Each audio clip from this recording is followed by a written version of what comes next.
Hi, this is Lisa Rangel with Chameleon Resumes, the premier executive resume writing company, and thank you so much for joining me today. Today we're going to answer a simple question and we're going to give you the background behind the answer. What we're going to talk about today is how long should an executive resume be? I get this question all the time from people with 20 plus years of experience, whether they're a senior professional or an executive. How long should the resume be when you're, again, a senior professional or an executive and you're writing your resume? It is an awesome question. The simple answer is 2 pages. If you have over 10 years of experience, 2-page resume is going to be more than enough for most people. If you have under 10 years of experience, 1 page is most likely fine. Now, there's always exceptions to the rule.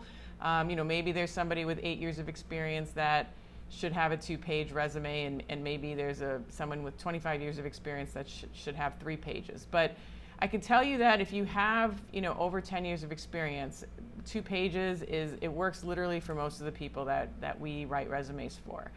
You have to remember, if you think you even need a 3rd page, just because you write it doesn't mean someone is going to read it. And that goes for any length of a resume. The key is to write the resume in such a way that you're motivating the reader to keep reading in like 6 to 15-second increments. So you need to catch them at the beginning. You need to move their eye through the first page. You need to want to motivate them to turn to the 2nd page.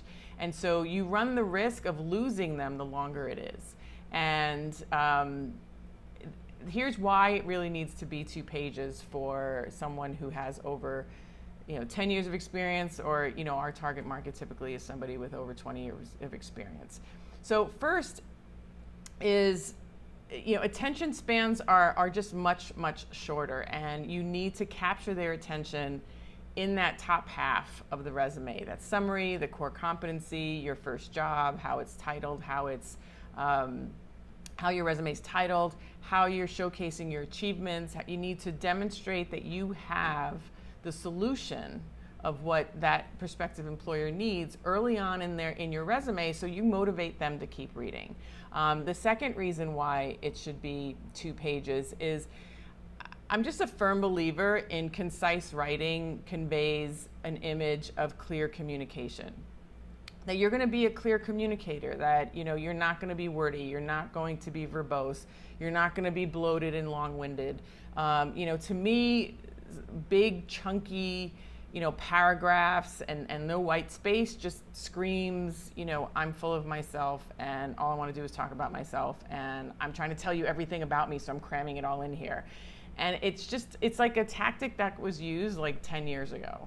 So clear, concise writing that has a lot of white space, that addresses the problem or that hand that a prospective employer is having, or the solution that they seek, is really the best way to go. And I really believe it subliminally sends a message that you're a good communicator when you can write concisely about what you bring to the table and how you can solve a problem. And third, which kind of goes into the third reason why you should have a 2-page resume, is if you shift your focus as the person writing your resume to someone who is trying to formulate a document that shows that you're a solution to a problem, or the solution to capitalize on an opportunity that a prospective employer is looking for, you are going to leave a lot less on your resume than if you are in the mindset of like, I need to put down everything I've ever done. Typically, most people come to writing their own resume, or they come to us when they start to write their resume, that they got to put in everything they've ever done. And if you're going into writing a resume with that mindset, there's just no way it's going to be 2 pages, right? So you really need to shift your mindset. This isn't an obituary.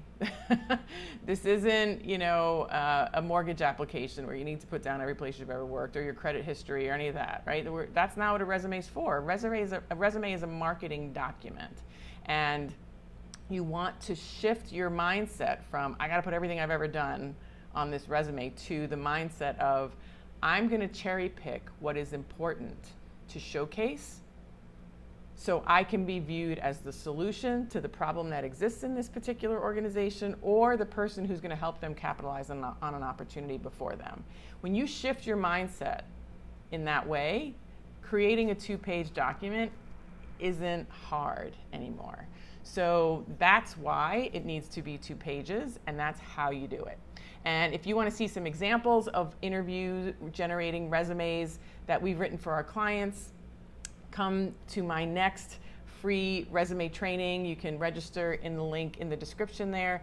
And I'm going to show you some examples. I'm going to show you how to craft the right summary, how to formulate the core competency section, how to write achievement-based bullets, and you're going to have everything you need to do that. So, so join me again. It's in the description below. And I'll look forward to seeing you there. If you like this video, I'm going to ask you to like it. If you feel like somebody can benefit from the information here or want to share the free resume webinar that we're going to be offering, I'm going to ask you to share this video with them. If you have any questions or comments, leave a comment underneath the description below, or you can email me at lr@chameleonresumes.com. I read and reply to every email and comment.